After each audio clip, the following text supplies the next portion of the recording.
Good day everyone. Today we're going to discuss to you about insects. This belongs to class Insecta or Hexapoda. Any member of the largest class of the phylum Arthropoda, which is itself the largest of the animal phyla. Insects have segmented bodies, jointed legs, and external skeletons or exoskeletons. Insects are distinguished from other arthropods by their body, which is divided into three major regions. Number 1, the head, which bears the mouth parts, eyes, and a pair of antennae. Number 2, the three-segmented thorax, which usually has 3 pairs of legs, hence hexapoda, in adults and usually 1 or 2 pairs of wings. And number 3, the many-segmented abdomen, which contains the digestive, excretory, and reproductive organs.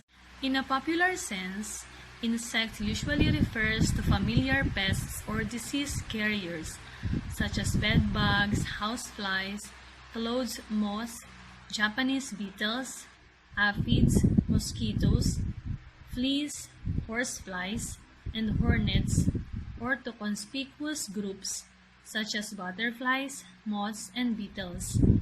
Many insects, however, are beneficial from a human viewpoint.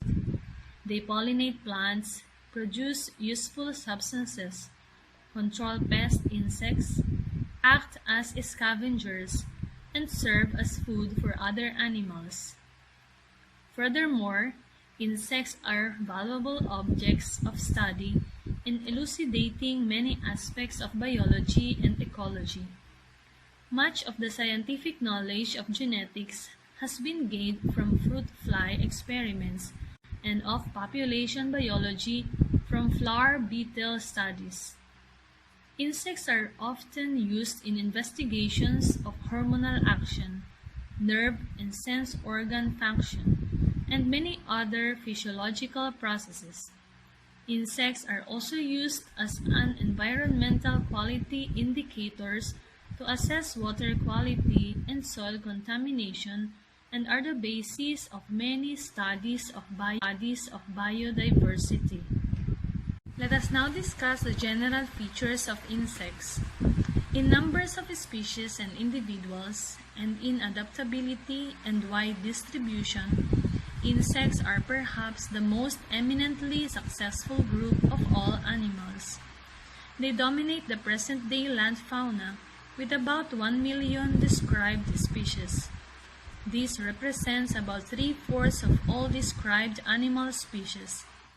Entomologists estimate the actual number of living insect species could be as high as 5 million to 10 million.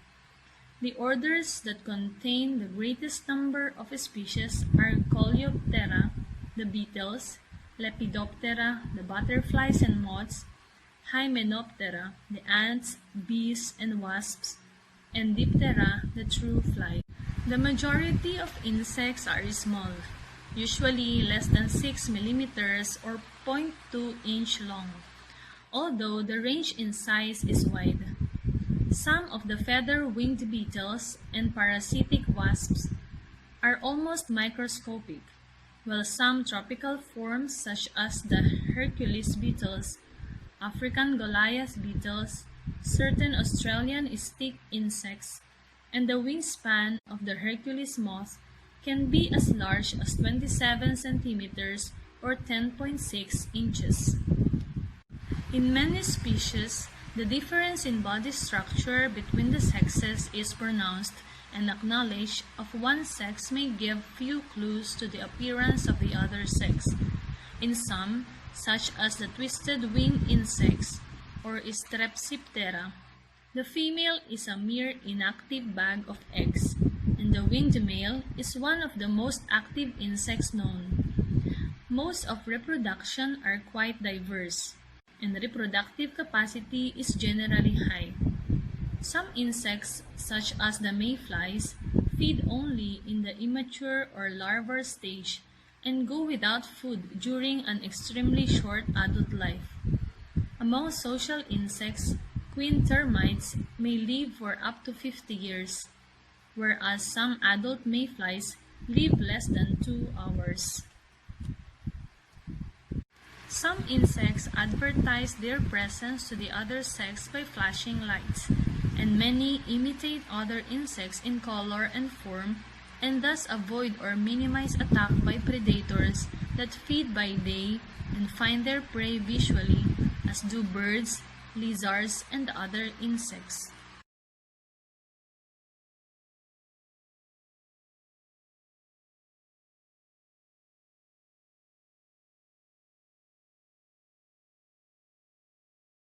Behavior is diverse from the almost inert parasitic forms, whose larvae lie in the nutrient bloodstreams of their hosts and feed by absorption, to dragonflies that pursue victims in the air, tiger beetles that outrun prey on land, and predaceous water beetles that outswim prey in water. In some cases, the adult insects may make elaborate preparations for the young. In others, the mother alone defends or feeds her young. And in still others, the young are supported by complex insect societies. Some colonies of social insects, such as tropical termites and ants, may reach populations of millions of inhabitants.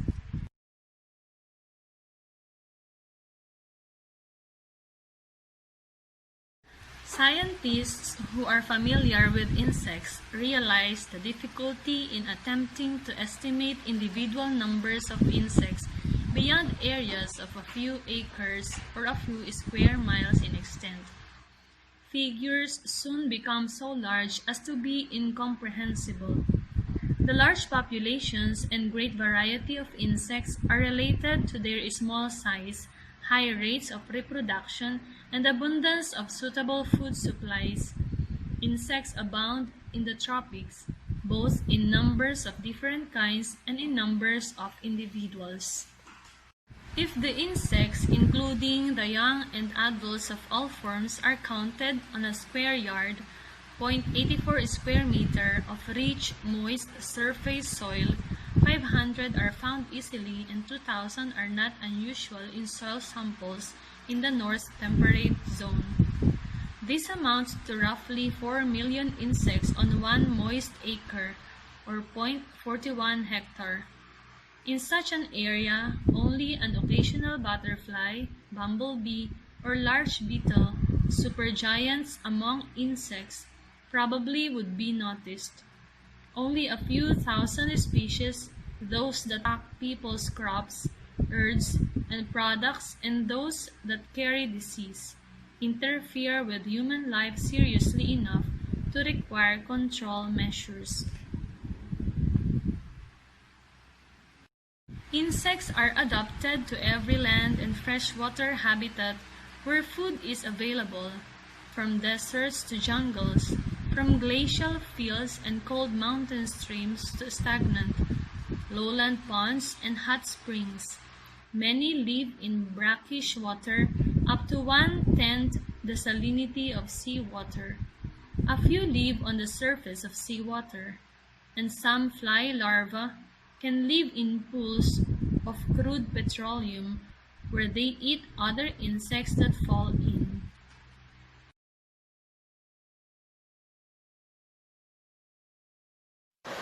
Roles of insects in nature. So many insects are considered to be pests by humans. However, they play many important roles in nature. They aid bacteria, fungi, and other organisms in the composition of organic matter and soil formation. The example for this is the decay of carrion, brought about mainly by bacteria, is accelerated by the maggots of flesh flies and blowflies. Also, in insects and flowers have evolved together, many plants depend on insects for pollination. Some insects are predators of others.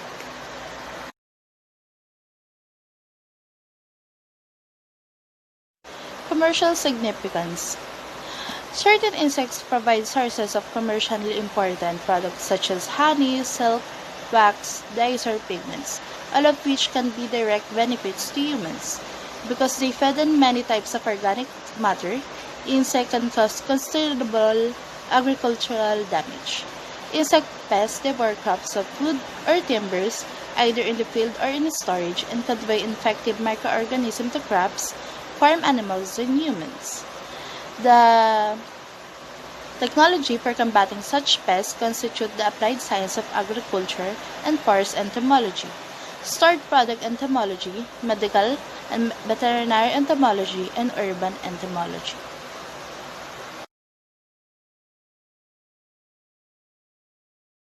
Commercial significance, insect as a source of raw materials.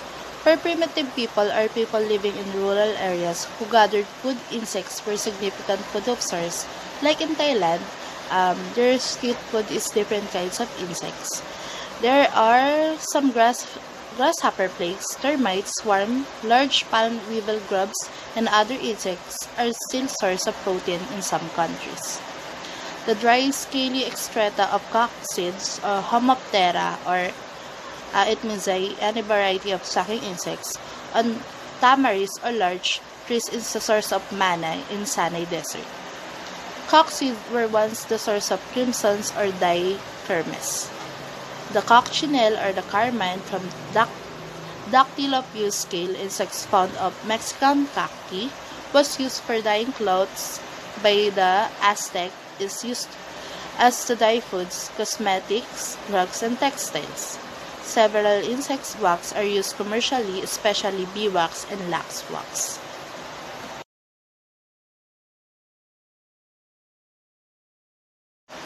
Insect damage to commercial products. When insects that break down dead trees invade structural timbers in buildings, they become pests. This is true of insects such as dermestid beetles and various ctenoid moths. The ecological are latecomers to carcasses and are capable of breaking down in the keratin in hair and feathers. When these insects invade skins, furs, and wool garments or carpets, they can become problems of humans.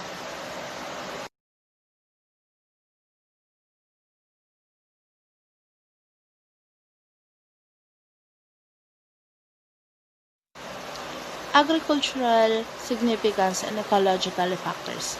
Many insects are plant feeders, and when the plants are agricultural importance, humans are often forced to compete with these insects. Population of insects are limited by such factors of unfavorable weathers, predators and parasites, and viral, bacterial, and fungi diseases, as well as many other factors that operate to make insect populations stable. Agricultural methods that encourage the planting of ever larger areas to single crops, which provide virtually unlimited of food source, has removed some of these regulating factors and allowed the rate of population growth of insects that attack those crops to increase. This increased the probability of great infestation of certain insects, pests. Many natural forests, which form to similar giant monocultures, always seems to have been subject to periodic outbreak of destructive insects.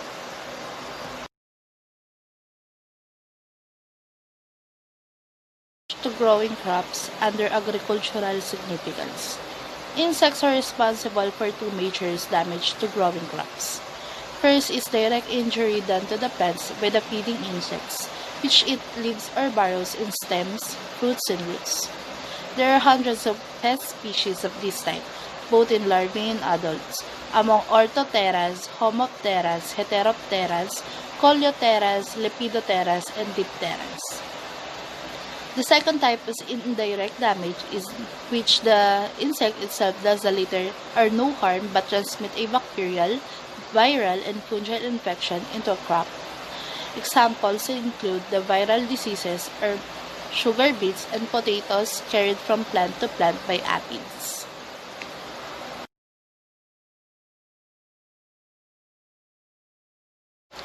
Medical significance. Insect damage to humans and livestock are also direct or indirect. Direct human injury by insects, stings, and bites is relatively minor importance, although swarms of biting flies and mosquitoes often make life almost intolerable, as do biting midges and salt marsh mosquito. Persistent irritation by biting flies can cause deterioration in health of cattle. Some blowflies, in addition to depositing their eggs in carcasses, are also invade the tissue of living animals, including humans. A condition known as myiasis, an example of insect that cause condition in screwworm fly of southern United States and Central America.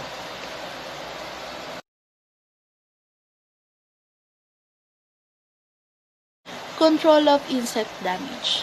The historical objective of entomology was primarily developed and introduce modification into the environment, in such ways that diseases will not spread by the insects and crops will not be damaged by them. This objective has been achieved in numerous cases. For example, in many cities, flies no longer play a major role in spreading intestinal infection and land drainage.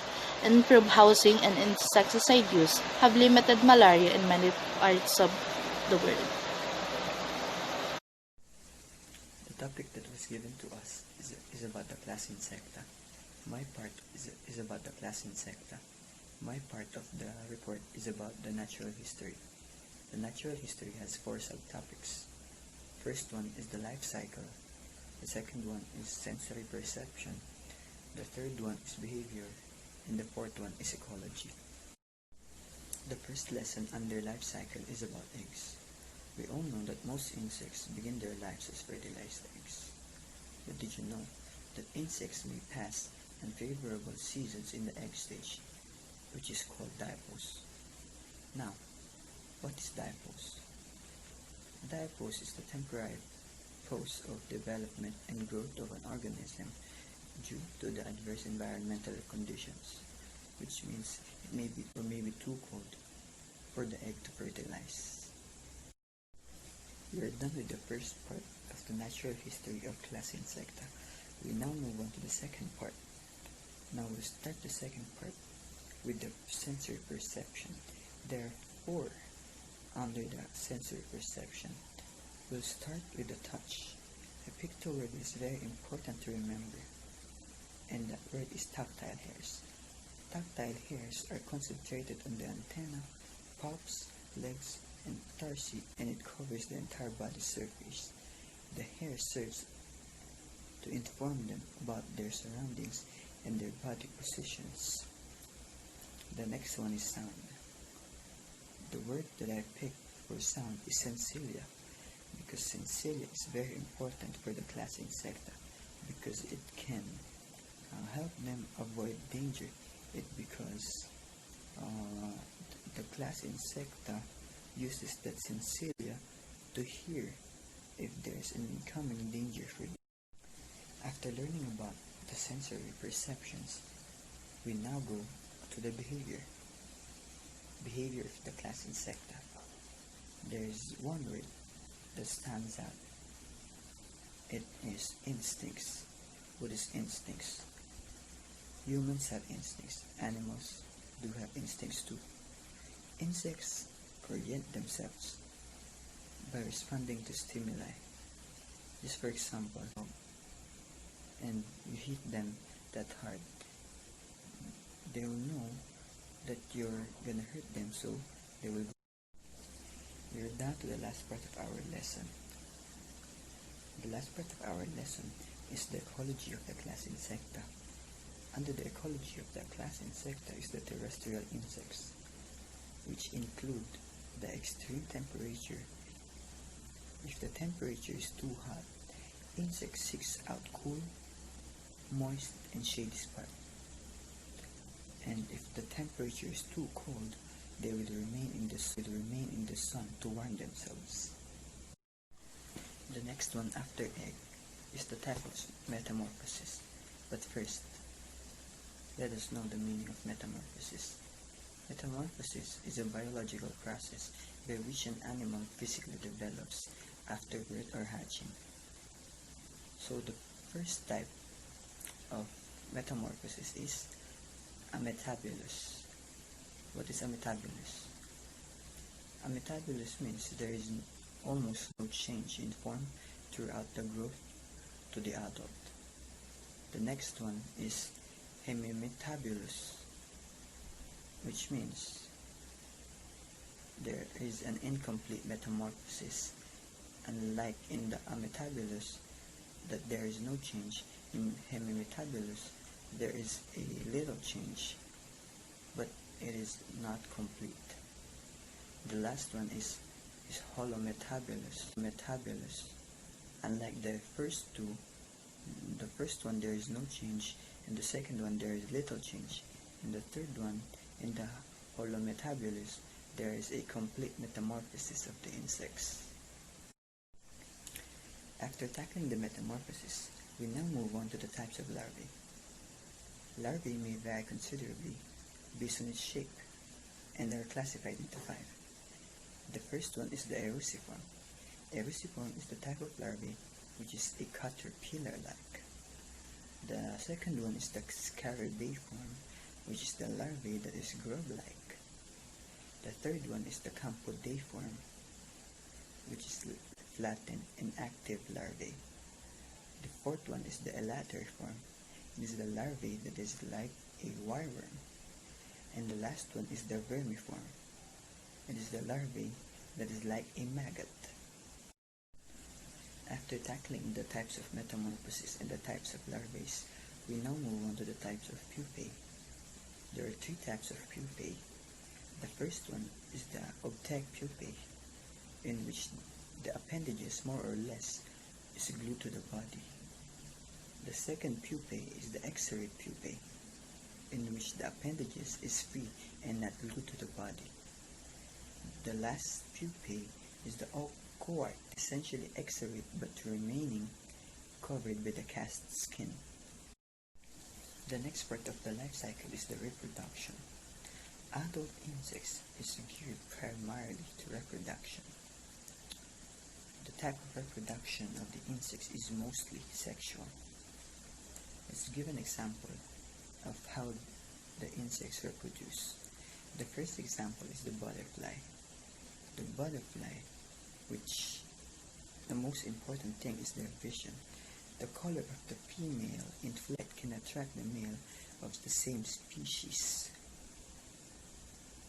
The next one is the beetles. The part of the fat body in the females have become modified to form a luminous organ that attracts. The next one is insect societies. Solitary wasps or bees are the equal of social wasps or honeybees, but of course they have a difference. The difference? Social insects have developed a division of labor which all the members do at the proper time, but there are consequences for not doing it in time. Not doing it in time may result in the change. And what is the change of behavior? If the process of passing the queen substance among the members, they do proceed and build their own queen cells and feed it with the royal jelly, which results in having new queen.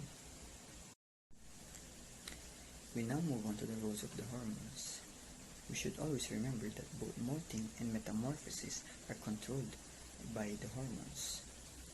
But how does the process of molting and metamorphosis occur? Okay, let us first talk about molting. How does molting occur? First, when the sensory receptors trigger the production of hormones, these hormones, through the prothoracic gland, secretes the molting hormones. Then it produces a steroid hormone which is called ecdysone, and then the molting hormones stimulates growth and cuticle formation. But how about metamorphosis? Metamorphosis occurs when the corpus alliatum secretes juvenile hormones, then the molting epidermal cells lay down a larval cuticle.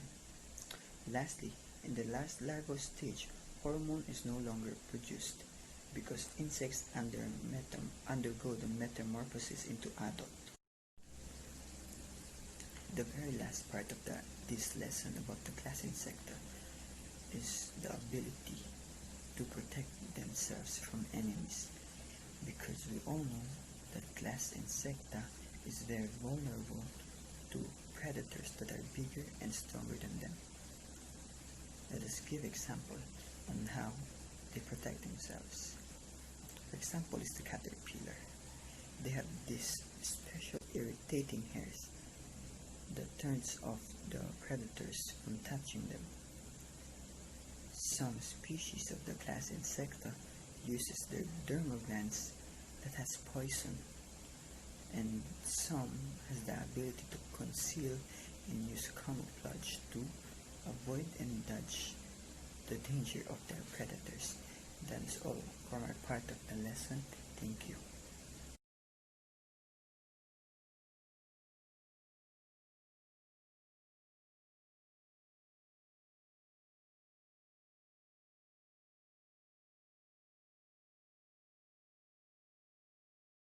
Cuticle.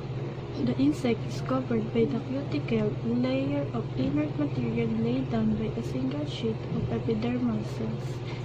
It consists mainly of chitin, a carbohydrate also known as polyacetylglucosamine, and sclerotin, a hard substance composed of protein tanned by kinones.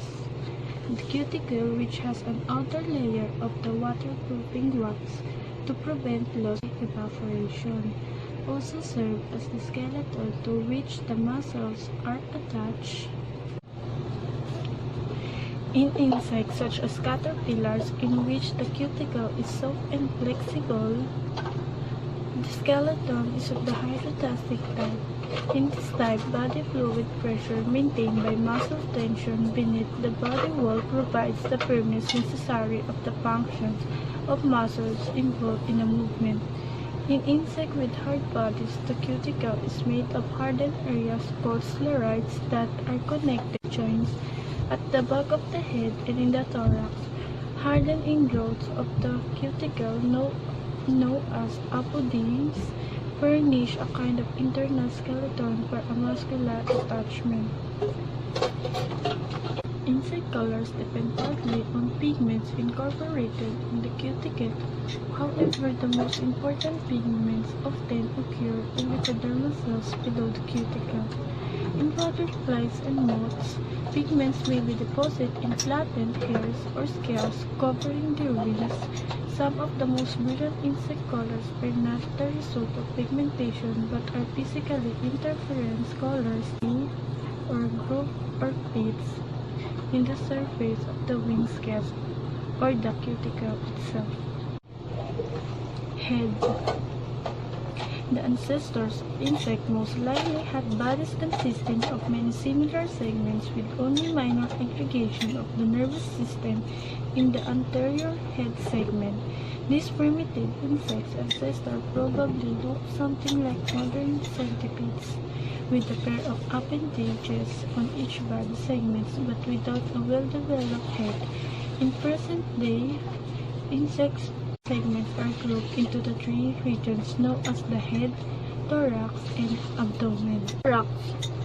The insect's thorax consists of three segments called the prothorax, mesothorax, and metathorax, which may be fused but are usually recognizable.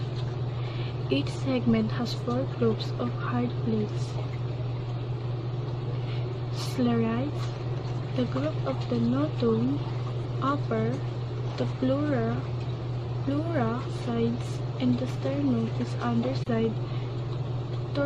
Thoracic sclerites are located on a given segment by using appropriate prefix like pro, meso, and thoracic sclerites are located on a given segment by using an appropriate prefix pro, meso, meta.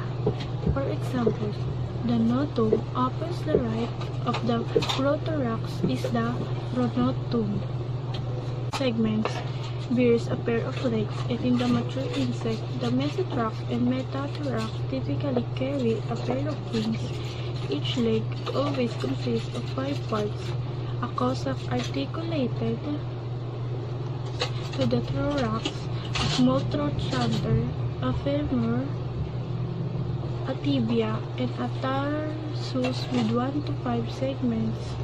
The thorax with adhesive pads between them, areola and villi.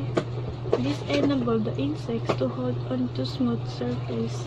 The legs may be modified for leaping, burrowing, grasping prey, or swimming in the various ways. The wings at rest may be extended permanently of each side, as in some dragonflies, or held erect above the body, as in mayflies. In most insects, however, they are folded against the abdomen. The wings consist of cuticular sacs that bulge out from the wall of the thorax. The sacs become flattened during development, and the two membranes pressed together are stiffened by thickenings of cuticle that form cylindrical veins carrying trachea nerves and circulating blood to all parts of the wing. Wings utilized for the flight commonly are made of thin membranous cuticle. In some insects, notably beetles or Coleoptera, the wings of the middle segments of the thorax have become thick, horny, and serve as protective sheaths of the membranous hindwings. In butterflies, the number of wings beats per second may be as low as 8 to 12, while the rate in the mosquitoes may exceed 600. This rate can exceed the frequency of contraction and relaxation of the muscle responding to nerves, because the muscles, after they have begun contracting and relaxing, responds to the alternating elastic tension in the thoracic, where the frequency is determined by the natural periodic oscillation of the thorax. The flight of insects, despite their small size, confers to the aerodynamic law that regulate the flight of aircraft. Abdomen. The abdomen consists of a maximum of 11 segments, although this number commonly is reduced by fusion. Appendages are usually absent except in caterpillars, which use up to 5 pairs of abdominal prolegs in walking, and in adult insects, where the appendage at the hind end have become transformed into external genitalia. In the male, these genitalia are paired claspers used to hold the female. In the female, 3 pairs of valvulae are used to manipulate eggs during oviposition. In some insects, notably crickets and cockroaches, 2 fillers or cerci at the hind end of the abdomen presents organs.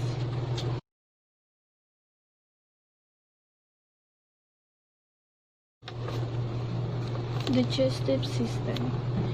The nutritive requirements of insects are much the same as those of mammals: water, inorganic ions, and essential amino acids, those that cannot be synthesized by the animal.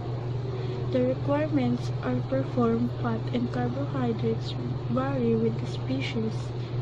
Although vitamins of the B group insect, neither vitamin A nor D are required, and my insects can synthesize ascorbic acid or vitamin C.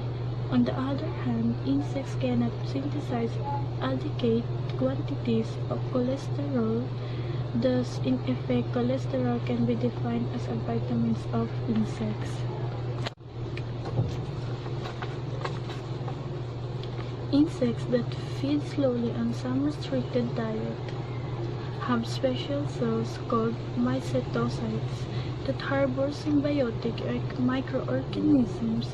These organisms, transmitted through the egg to the next generation, benefit their host by furnishing it with an internal source of vitamin and perhaps other essential. If the symbiotic microorganisms are removed experimentally, an insect fails to grow if not provided with a diet rich in vitamins. The digestive system consists of upper gut form from the mouth region, stomodule, a hindgut form similarly for the anal region, and the midgut. The foregut and hindgut are lined by cuticle continuous with that on the body surface. The mouth is followed by the muscular pharynx, which function is sucking and swallowing, and the esophagus, which may be enlarged to form a crab. The crab discharges into the midgut, sometimes, as in cockroaches, by way of a muscular gizzard or ventriculus. The termination of the midgut is marked by the attachment of the Malpighian tubules, the chief organs of excretion. The hindgut commonly consists of a narrow ileum followed by a long thick wall rectum, which discharge at the anus. Digestive enzymes secreted not only by the salivary glands but also by the cells of the midgut and its diverticula vary with the diet of the insect. The most important enzyme secreted by the salivary glands is amylase. The midgut secretes several enzymes including protease, lipase, amylase, and invertase. Digestion are absorbed chiefly in the and the aorta or conducting vessel which extends forward through the thorax to the head. Hemolymph pump forwards from the hind end and the sides of the body along the dorsal vessels, passes through a series of valve chambers, each containing a pair of lateral openings called ostia, to the aorta, and its discharge in the front of the head. The circulating hemolymph or blood is not important in respiration but functions in transporting nutrients to all parts of the body, and metabolic waste product from the organs to the Malpighian tubules of excretion. It contains free cells called hemocytes, most of which are phagocytes that help to protect the insect by devouring microorganisms. Important tissue but on my hemolymph is the fat body. The main organ is intermediary metabolism. It serves for the storage of fat, glycogen, and protein, particularly during metamorphosis. These materials are set free as required by the tissue energy production or for the growth of reproduction. Important tissue but on my hemolymph is the fat body. The main organ is intermediary metabolism. It serves for the storage of fat, glycogen, and protein, particularly during metamorphosis. These materials are set free as required by the tissue energy production or for the growth of reproduction. Respiratory system. The respiratory system consists of air-filled tubes or tracheae which open at the surface of the thorax and abdomen through fair spiracles. The muscular valves of the spiracles close most of the time, open only to allow the uptake of oxygen and the escape of carbon dioxide. The tracheal tubes are continuous with the cuticle of the body surface. These tracheae are stiffened by spiral thickenings or thread-like ridge called taenidia, which branch rapidly, becoming reduced in cross-sections and ending in fine, thin-walled tracheoles less than 1 micron in a diameter. The tracheoles insinuate themselves between cells, sometimes appearing to penetrate into them and cruise deeply into the plasma membrane. Although movements of oxygen and carbon dioxide occur slowly by gaseous diffusion in sedentary insects, the system is ventilated mechanically in active species. Pumping movements of the abdomen provide the force necessary to drive out streams of air of some spiracles and suck them in at others. The tiny jaw keep the trachea distant, thus allowing free passage of air. In addition, the most active insects have large thin-walled dilatations of the trachea called air sacs, which serve to increase the volume of air displaced during respiratory movements. Both lack of oxygen and accumulation of carbon dioxide provide stimuli to nerve centers that induce increased respiration during muscular activity. Reproductive system. The reproductive system consists of the sex glands or gonads, the ducts through which the sexual products are carried to the exterior, and the accessory glands.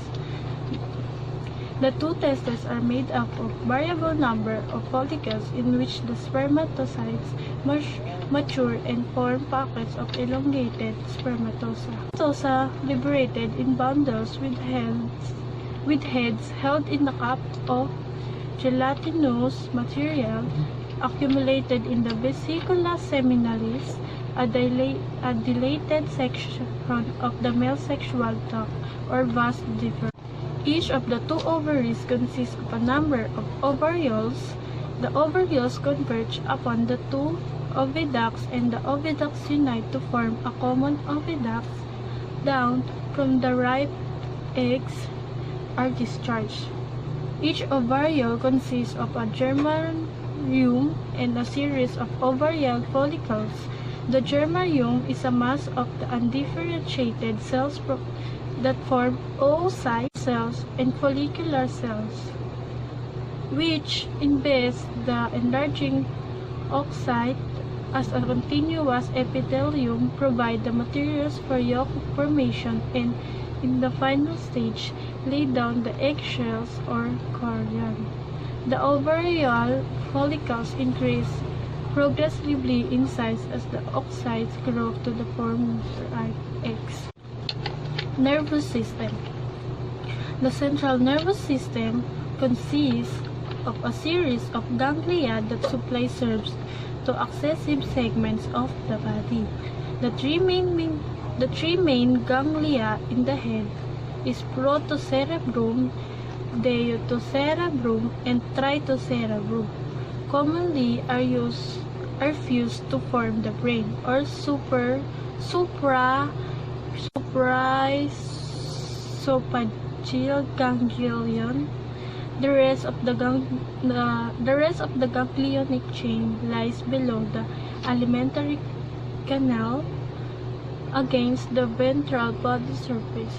The brain is joined by paired connectives to the subesophageal ganglion, which is linked in turn by paired connectives to the 3 thoracic and 8 abdominal ganglia. Number is according to segment. In most insects, the number of separate ganglia has been reduced by fusion. There are two types of nerve cells: motor neurons and association neurons. Motor neurons have main process or axons that extend from the ganglia to contractile muscles, and minor processes or dendrites that connected with the neurophile. Association neurons, usually smaller than motor neurons, are linked with other parts of the nervous system by way of the neurophile. Eyes. The eyes are two kinds: simple eyes or ocelli and compound eyes. In the adults of a higher insects, both types are present. The visual sense cells are derived from the epidermis, as are those of other sense organs, and are connected to the optic ganglia, a part of the brain, by sensory axon. Each visual sense cell has a zone in its surface which, on exposure to light, give rise to chemical products that stimulate the sense cells called the retinal cells and initiate the nerve impulse in the sensory axon. The light receptive zone or rhabdom The retinula cells commonly has a rod-like form because it lies perpendicular to the surface. Light passes lengthwise along it in the simple isocellular or lens-shaped area of cuticle lies over the group of retinal cells that form the retina. Since the optical structure is primitive, the visual image received is crude. Ocellid can perceive only light, darkness, and movement. The compound eye, made up of a number of facets, resembles a honeycomb. Each facet overlays a group of 6 or 7 retinal cells that surround the rhamnum. For example, there are only few dozen facets in the eye of primitive pterygote collembola, while the eye of the housefly musca has some 4,000, and the highly developed eye of the dragonfly may contain up to 28,000. The most primitive insects known are found as fossils in rocks of the Middle Devonian period, 393.3 million to 382.7 million years ago. The bodies of those insects were divided then, as now, into a head bearing one pair of antennae, a thorax with three pairs of legs, and segmented abdomen. Those insects originated with the terrestrial branch of the phylum Arthropoda.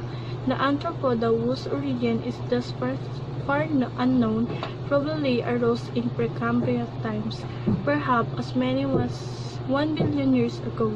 Some arthropods colonized the open sea and have become the present-day class Crustacea, crabs or shrimps, and the now extinct trilobita.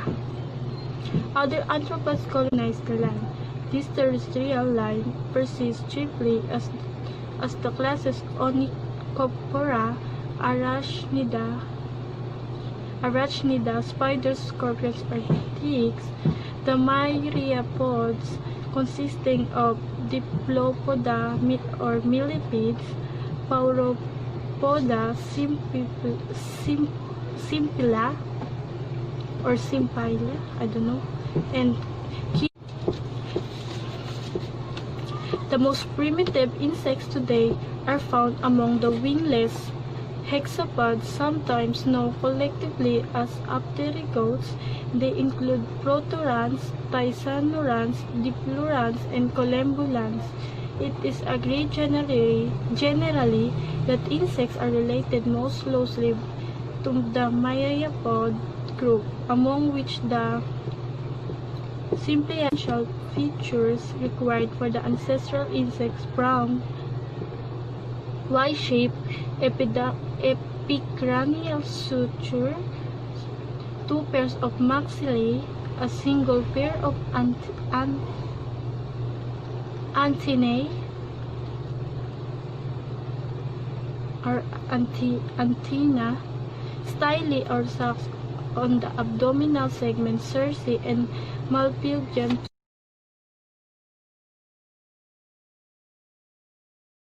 Insect fossil record. The insect fossil record has many gaps. Among the primitive pterygotes, only the collembolans have been found as fossils in the Devonian period. It's about 419.2 million to 358.9 million years ago. Then, insects order are known as fossils, mostly of late Carboniferous and Permian times, 318 million to 251 million years ago.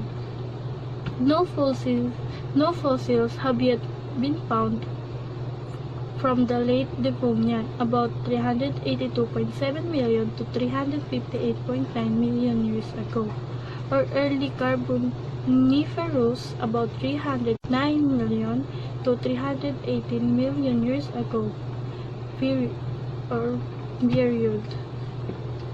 when the key characters of present-day insects are believed to have evolved.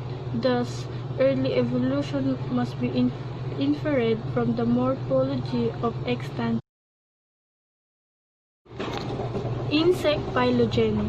The simplified family tree showed here illustrates the presumed evolutionary history of winged insects throughout the geological periods from Devonian to the recent. The Apterygotes, which are regarded as survivors of primitive insect stock, are omitted from the family tree. Dark lines indicate the period during which the various orders have been found as fossils. Some lines stop at the names of orders now extinct and known only as fossils. Light lines indicate the hypothetical origin of various orders, the insect types, traces of which have not yet been discovered, must have been produced during the explosive periods of evolution in Carboniferous and Permian times. The primitive wingless insects gave rise to a Paleopeterus stock. Descendants of this stock included ancient fossil types that flourished in Permian times, such as giant dragonflies or Protodonata, some of which had a wingspan of more than half a meter, and the dragonflies and damselflies and mayflies, both of which have persisted with little change to the present. The primitive insect stocks also gave rise to a Neopterus stock, believed to include the progenitors at the remaining insect order. Several phylogenetic lines are exopterygote. Insects with simple metamorphosis, some of which, such as Malophaga and Anoplura, are secondarily wingless. The remaining orders are endopterygote. They are shown in the family tree as derivatives of an Oligoneopterous stock, which gave rise to Neuroptera, Hymenoptera, and Coleoptera in the early Permian period. The early ancestry of these orders is obscure, however, and the earliest fossil closely resemble present-day form.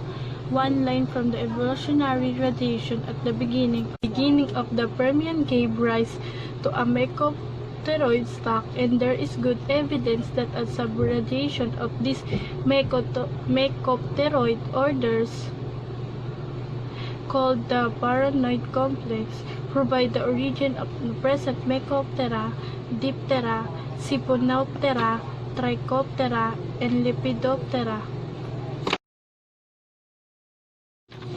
Wings and flight. Insect wings develop as paired outgrowths from the thorax, stiffed by ribs or veins in which runs tranchae.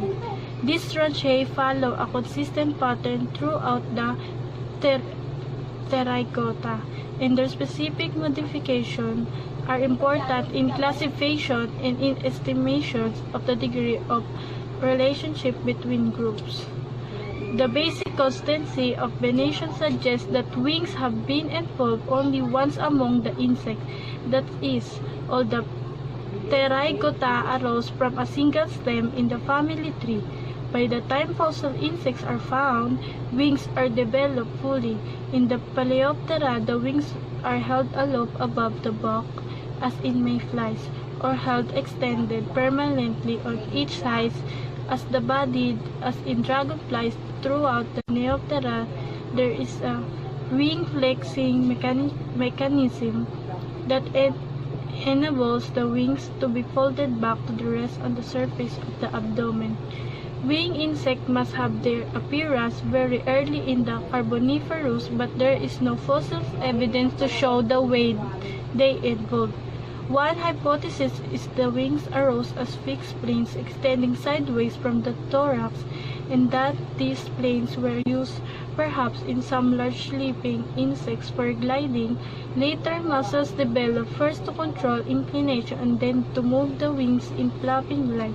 Another hypothesis is the wings that may originated from large thoracic tertial gills similar to the movable tracheal gills along the abdomen. Some may fly large. Metamorphosis is generally is agreed that insects' metamorphosis evolved as adult insects gradually adopted different modes of life from those of larvae. The character of larvae and adults become genetically independent in response to the natural selection. Therefore, each was able to evolve independently of the other.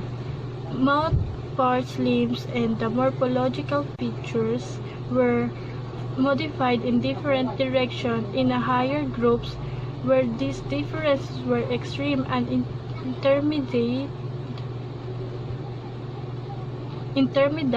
pupal stage evolved to bridge the morphological gap between larva and adult. It seems quite probable that the development of metamorphosis occurred more than once during the evolution. Insects did not evolve in a constant environment. Throughout geological time, there were prodigious changes in climate. In addition, evolution was continuous among all the other animals and plants. Geologically, the selection pressures among insects were changing continuously. At the end of the Mesozoic era, the first flowering plants appeared. Insect evolution has paralleled that the flowering plants they have evolved together. As Lepidoptera, Hymenoptera, Diptera, and Coleoptera began to feed upon flowers, nectars, or pollen, flowering plants came to rely more and more upon insects rather than upon the wind for transferring their pollen.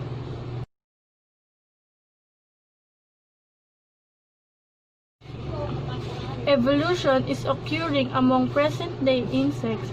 They exhibit a balanced genetic polymorphism.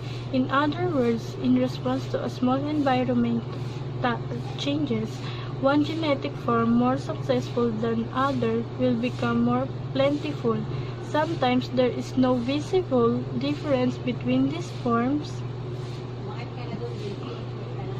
The advantage presumably lying in some psychological change. It is advantageous of a species to have a gene pool from which favorable characters can be selected so that the species can respond to environmental changes. Changes within a species may occur progressively over a large geographical area, such as a progressive genetic change is called a cline. In some cases, insects at the extreme of the cline are so unlike that they are taken as separate species and they may be infertile when Classification. Distinguishing taxonomic features. The class Insecta is divided into orders on the basis of the structure of the head, including eyes, mouth parts, and the antenna, the thorax including legs and wings, and the abdomen including segmentation, spiracles, and appendages, cerci, styli, and furcula. The genitalia in their accessory structures. In class Insecta, body divided into two head, thorax and abdomen. Head with one pair of antennas, mouth parts consisting of a pair of mandibles and two pairs of maxillae, and the second pair fused medially, thorax with three pairs of legs and usually one or two pairs of wings, segmented abdomens, lock-walking appendages, genital opening near anus. There are two divided subclasses and 31 orders. The first subclasses is Apterygota, which is wingless insects and 5 orders and 5,425 species. And the first example is the silverfish. The silverfish are also known as order Zygentoma. And we also have Archaeognata or Microcoryphea or a jumping bristles. The next order is Monura. The other subclass is Pterygota, which is wing or secondarily wingless. Metamorphosis, adult without phrygenital abdominal appendages, adult mandibles, unless greatly modified. Articulating with head capsule and 2 points. We also have infraclass Paleoptera, mostly extinct, wings held aloft over back or extended permanently on each side of the body, unable to fold back onto abdomen at rest. There are 2 orders, which is Ephemoraptera, which is mayflies, soft body with short cetaceous bristle-like antenna and vestigial mouth parts. And the other one is the order Odonata, which is dragonflies, damselflies, predaceous insect with biting mouth parts.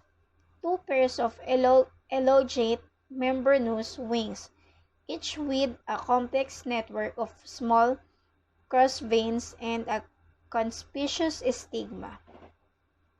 We also have infraclass Neoptera, wings flexible, able to fold onto abdomen.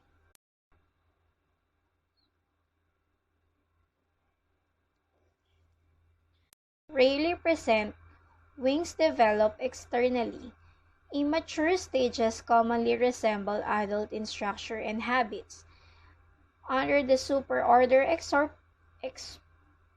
order Orthopreta, order Dermaptera, and order Embioptera, order Socoptera, order Hemiptera.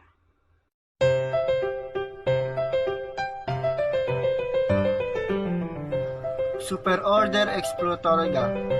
Metamorphosis is simple, sometimes slight, pupal, and stars rarely present. Wings develop externally. Immature stages commonly resemble adults in structure and habits. Plecoptera.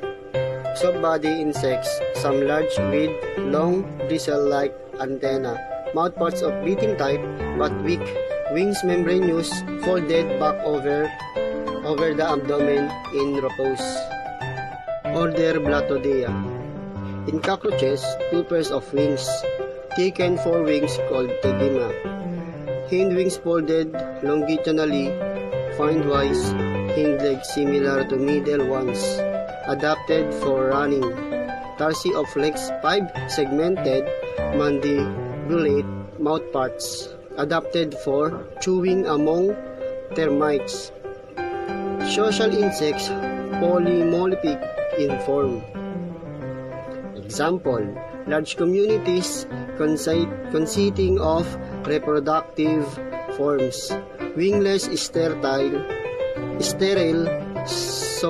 soldiers, and young stages or workers, beating mouthparts, wings alike, elongated, membranous, replicable of being shed by basal fractures. Order Notoptera. Gridlomatids, mantophasmids, gladiator bugs, African rock crawlers, or hill workers. In Glylobratids, wingless, eyes small and absent. Female ovipositor, well developed. All legs similar, adapted for running. Tarsi of legs 5 segmented. Mandibulate mouthparts, adapted for chewing. Order Phasmida.